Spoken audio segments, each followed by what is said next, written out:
सरपंच संतोष देशमुख हत्या प्रकरणी आज पुण्यामध्ये धडक मोर्चा. जरांगे पाटील, सुरेश धस यांच्यासोबतच देशमुख कुटुंबीय होणार सहभागी.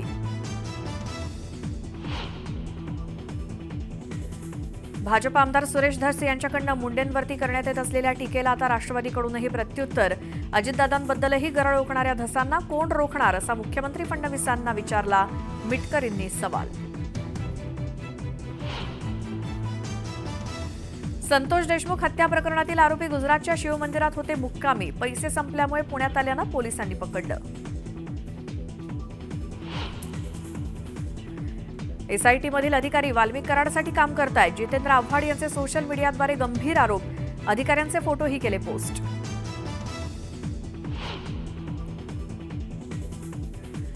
धनंजय मुंडे आणि पंकजा मुंडेंच्या कार्यकर्त्यांकडून मानसिक छळ. अंजली दमानी यांचा गंभीर आरोप. आज पत्रकार परिषद घेत करणार गौप्यस्फोट.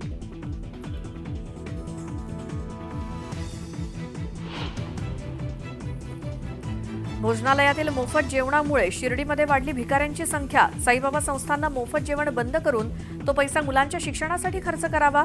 खासदार सुजय विखेंनी केली मागणी.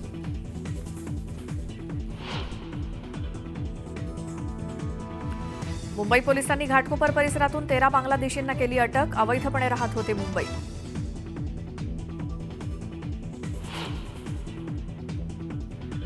नाशिकमध्ये चोरीला गेलेलं बाळ अखेर सापडलं.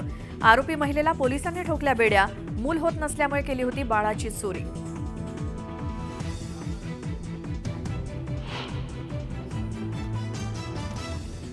नागपूर गोरेवाडा रेस्क्यू सेंटरमध्ये बर्ड फ्लूमुळे 3 वाघ आणि बिबट्याचा मृत्यू. वनविभागामध्ये उडाली खळबळ.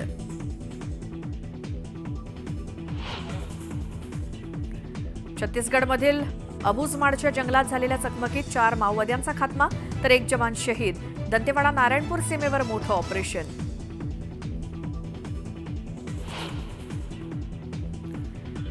काश्मीरसोबतच हिमाचल प्रदेशच्या अनेक भागात तुफान बर्फवृष्टी. तापमानात मोठी घट. पर्यटक लुटतायत बर्फवृष्टीचा आनंद.